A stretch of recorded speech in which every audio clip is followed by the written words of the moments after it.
This is the new Toyota CHR, and it's a little bit like clothes from Zara, because while it is mainstream, it actually looks designer. Now, in this video, I'm going to talk you around the exterior. What a stunning looking car. I'm going to show you the interior, try out its technology. What was that all about? Take it for a drive. There's a pause and there's the moving sound. And of course, I'm going to launch it to see how quick it is from 0 to 60 miles an hour. I'm Matt Watson, and you're watching Car Wow. If you thought the Toyota was pretty daring with the previous CHR, then have a look at this. They've really taken it to a whole new level, and I like it. What a stunning looking car. It's a small family SUV, yet it looks so futuristic and sporty. Just check how steeply raked this rear window is, and how you've got this spoiler effect from the rear lights. This is what they look like illuminated. Cool. What's also cool is this. You've got the Toyota CHR logo just in there. I like that. I like the fact that they haven't gone for any fake exhaust or nonsense or fake vents. Good looking car, loads of angles, loads of creases. Love it from the side as well. The sloping roof line, the roof spoiler, just looks so good and so interesting. Now, this car comes on 19-inch alloy wheels, but the entry-level wheel size is 17 inches. That is going to be too small. You can even get 20s, but I don't think you need larger than these 19s. This is a mid-spec car, and you get this black roof. The entry-level car is just one colour. However, the top spec car actually has a black bottom. It looks like this. It's a bit weird. Wouldn't do that. Anyway, moving down the side, the windscreen is very steeply raked as well, continuing that sporty theme. The wheel arches seem quite extended, gives it a stocky stance. I like the shape of these lights. Once again, very futuristic. I really am just loving the look of this car. Just works so well. And this big grille, I like it. It actually looks very expensive. The interior of this CHR is just as interesting as the exterior. Have a look at the shape and contours on this dash. Look at it, look at it, look at it, look at it. Like it. Also material quality. Ooh, so that soft touch up there. This is really squidgy and nice up there. That is squidgy and nice. Looks expensive and solid feeling. This is soft to the touch as well. And here, ooh, yeah, it's only when you go further down and down here that things get scratchy. And then there's these trims in here which are very nice. I like it a lot. You've got this centre console here that separates you from the front passenger, and it is very driver focused. If you look, you can see this infotainment system is sort of angled towards you, so too the climate controls, and a big thumbs up to Toyota for not putting them in the infotainment system. You can quickly just set your temperature while you're driving, and look, all but entry-level models get heated front seats, which is nice. The entry-level model actually has a slightly smaller infotainment screen than this one. All of the models have this size, and it's fairly easy to just navigate through. See what I mean? Yeah, it's dead easy. Plus, you've got Apple CarPlay and Android Auto. You've got digital dials as well there, and you can alter the views between 1, 2 or 3. Let's have a look. 3, look, there's like that. 2, there we go. Though, to be fair, look, the refresh rate, that's a bit laggy. It's not great, but there's plenty of information there for you, and it's all quite useful. The driving position is really good. I always find the driving position in Japanese cars brilliant, because obviously as a nation, the Japanese drive on the right like the people in Great Britain do, and so they're originally conceived as right-hand drive. So I've got electric seats in this particular model, and you can sit up pretty high if you really want to, though that does slightly spoil the sporty feeling of this car. You want to get it as low as you can. You still get a good view out. Now, in terms of storage, let's have a looky under here. Look, pointless tray. And you've got in here, look, so that's your 12-volt socket, that's a USB-C. You've got your gear selector nub in here. I don't know why they just don't have buttons. This thing kind of seems a bit superfluous. Anyhow, got cup holders there, and they're big enough to hold largest bottles, as you can see. Down here is your wireless charging pad, and you've also got another USB-C up there as well. There's a tray here where you can store stuff. They sort of missed a trick though. Could do with a USB-C on there as well. Don't know why they didn't bother to fit that. Glove box is a decent size. Sometimes there's not enough room for anything other than the manual in a car's glove box, but that has plenty of space. Door bins are big as well. Large bottle, all fit in there, no problem at all. Okay, let's have a look at some other things. Big sun visors, which is good, and big vanity mirror. Oh, seats. Fairly body hugging, and depending on which model you go for, you get different materials on the seats. This one has a sort of like suede Alcantara effect. They feel quite sporty. The rear seats of this car are reasonably cramped. See, knee room isn't great. I've got quite short legs. I'm more like upper body than lower body.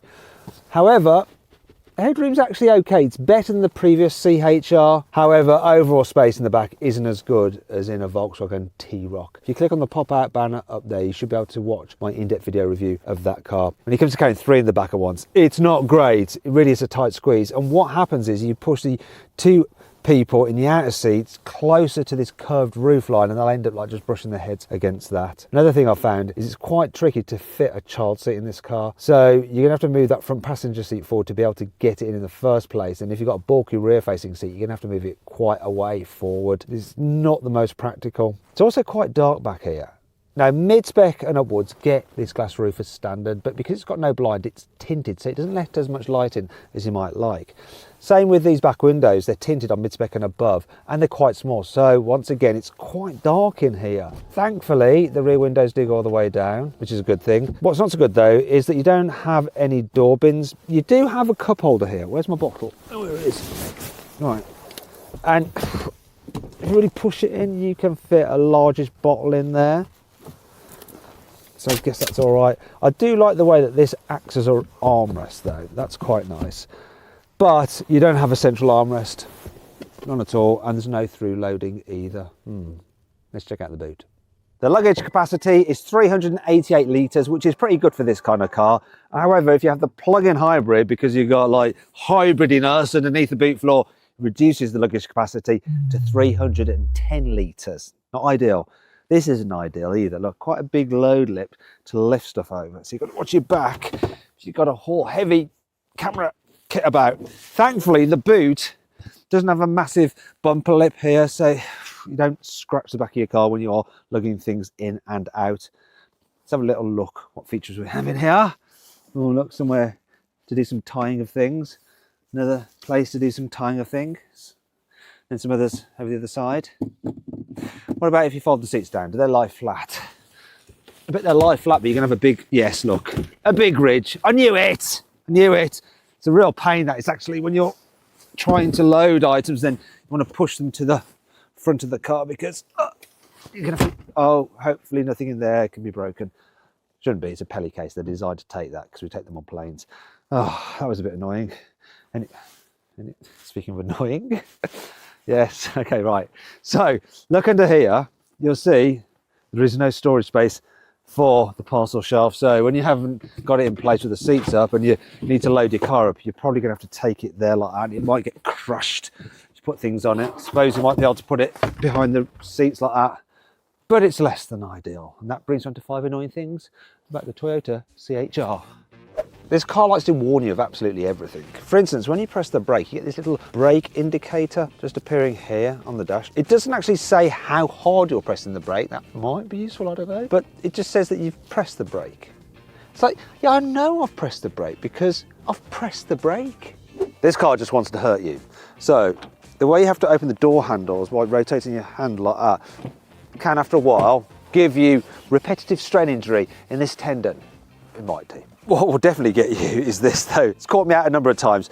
This door like extends further back than you think. It's quite pointed there. But sometimes you open the door like that, just into your side, and it really just hurts when you get to the kidneys. Oh. Also, the opening is then smaller than you imagine. So as you're getting in, the way this protrudes, you end up like bashing your knee on it quite often. Then you end up with a dead leg, and that's not great. And then if you get into the front, this part of the dash extends and is a bit pointed there, that sometimes when you're getting in, you go like that and you give yourself a dead leg on there as well. What is it with this car? For some reason, Toyota has only decided to fit one USB charging socket here in the back seats, which means that the kids are going to fall out over who gets to charge their phone. While the old CHR had a rear window wiper, this new one doesn't. Maybe they decided they didn't need it because it's so steeply rated, or probably spoil the look. But believe me, when it's raining, you'll wish you had one. I mean, even my old Porsche 911, the 996, that's got a rear windscreen wiper. And I use it quite a bit. Well, when it's raining, obviously. To turn off the annoying lane departure warning system in this car, you have to go into the settings menu by pressing and holding that button, and then you scroll down to LDA, lane departure assist, I imagine that means. Press and hold the button down again, then you can turn it off. You might want to turn off the annoying speed sign recognition as well, because every time it reads a new speed sign, it goes beep at you. Now, you could set that up before you go for a drive, which is fine. The only thing is, if you stop the car and restart it, it resets everything to being on again. And you forget about it, and then you have to turn them all off when you're driving, which is a faff. However, it's not all bad. That does bring on to 5 cool things about this car. For instance, you get a load of safety kit as standard. And one thing that I will definitely leave on is the blind spot warning. You also get adaptive cruise control with lane keeping assist. So this car will basically automatically keep your safe distance from the car in front and automatically steer to keep you in lane. As with other new Toyotas, you get a 10-year, 100,000 mile warranty. Now that's what I call peace of mind motoring. You can get the CHR with a proper heads-up display so you can see your speed without having to take your eyes off the road. If you carry 3 people in the back of the car, the person in the middle seat will block your view out the back window in the rear view mirror. However, you can get this car with the camera system, which will actually send a feed to the rear view mirror at the flick of a switch. From mid-spec upwards, the CHR gets 64 different colours of ambient lighting. Look, there we go, let's go for different colours.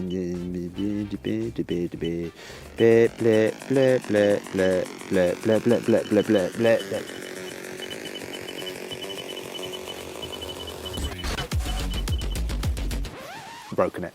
You can get the CHR with a 1.8 litre petrol engine mated to an electric motor that puts out 140 horsepower, or a 2 litre petrol engine mated to an electric motor that puts out 197 horsepower. Those are the self-charging hybrids, you know, your traditional hybrids. But you'll also be able to get a 2 litre petrol engine mated to an electric motor that's a plug-in hybrid, and that one has 223 horsepower. Obviously that one will be able to go further on electric power load than the normal self-charging hybrid. Right, let's see what this Toyota CHR is like to drive. Starting off with round town. So, I just realised I forgot to turn off the speed sign recognition. Although I don't know why it's saying it's a 30 mile an hour, because it's not, it's a 20. Maybe I'll spot this sign.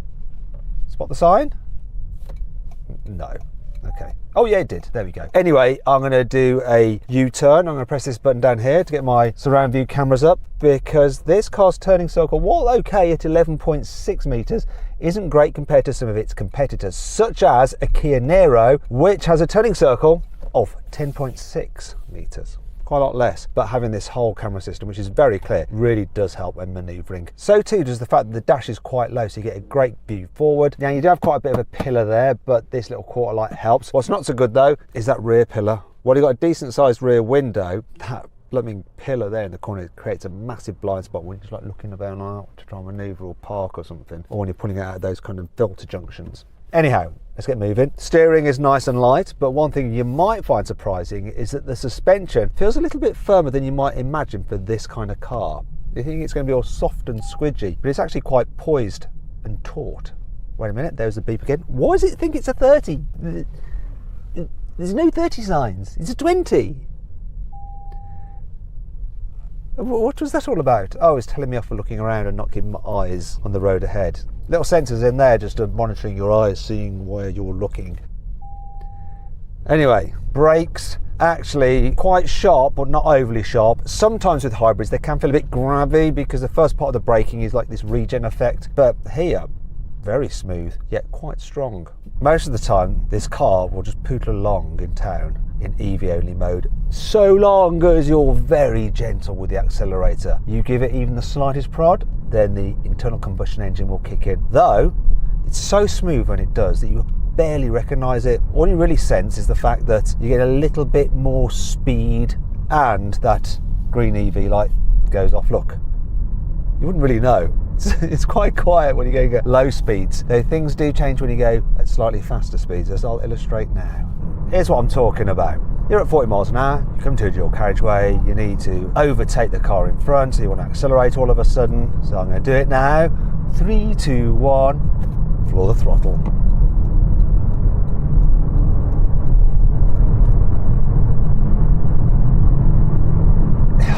It's not the fastest car, but when you accelerate hard, You do get a little bit of a droning sound from the engine because of the CVT automatic gearbox, which holds the revs at a constant level and then just messes around with the gears to get you to accelerate while the engine revs rising, if that makes sense. Now, it's not as bad as Toyota systems in the past. It is quieter. However, we can hear it there. Now, that noise isn't as bad as it used to be in the old CHR. They seem to have quietened it down somewhat. However, a Honda HR-V has a similar CVT gearbox, but it somehow tricks you into thinking it's just a normal gearbox going through the gears. It's much better. I prefer that. There is a bit of wind noise from up there and a bit of road noise, but it's about average for this kind of car. Anyway, one of the big benefits of a CVT is that it does actually help your economy. So what is the economy of this car? It's supposed to do 60 miles to the gallon. However, this one is averaging 46. It's all right. It's not brilliant. I reckon though, if you really like super gentle with this car, you will get over 50 miles to the gallon. I've obviously not been gentle enough. Speaking of which, let's try on a twisty road. Now, Toyota want to make this car fun to drive. It's one of the reasons for the tortoise suspension, so let's see what it does when we chuck it at some corners. So the steering is pretty nice. It's light, but it's responsive. Puts the car where you want it to go. When you're going faster, the suspension actually does well dealing with bumps. There is one thing that sort of ruins the fun element, and it's that CVT gearbox again. It just makes this car not feel that responsive to the throttle. So you throw it a bend, it goes round, you think, yeah, that was awesome, now I'm going to hit the accelerator and catapult myself out of it. But you press the throttle down, there's a pause, and there's the moving sound from the gearbox, and it's all just a bit slow and unresponsive. It's almost a little bit like when you're on something like an internet video call and your internet is just slow and you just start freezing or stuttering to everyone else is watching you don't realise. You know what, this car with a little turbocharged petrol engine will feel really quite cool. Do you know what would be awesome? A GR version, one with the GR Yaris's engine. That'd be wicked, but no. We don't have that. Well, we don't have it yet, but Toyota definitely could do it. Toyota says the 1.8 litre version of the CHR will do 0 to 60 in 10.2 seconds, but I'm going to find out for myself by using my specialist timing gear up here. To launch it, I'm going to use the hold function and then just floor the accelerator, because I think if I press the foot brake and the accelerator together, it'll have a bit of a fit and perform poorly. 3, 2, 1. Now. Actually took off all right. Here we go. What time are we going to get? Come on! Hey, that's a 0 to 60. 9.8 seconds. That's actually all right. However, I think I'd like a bit of extra punch. And if it was me and I was buying a CHR, I'd pay the extra for the 2 litre version. I just would. So then, what's my final verdict on the new Toyota CHR? Should you avoid it? Should you consider it? Should you shortlist it? Or should you just go right ahead and buy it? Well, I reckon you should shortlist the CHR. It looks good, drives nice, and it's more practical than it was before, even though it's not quite perfect. It does have that I want it vibe about it. If you enjoyed the video, please give it a like. It really helps us out. And let me know what you think of my verdict on this car in the comments below. If you click on the video windows, you can watch some more videos, and if you click on the CarWow logo, you can go to CarWow to see how much money you can save on your next car. Thanks for watching.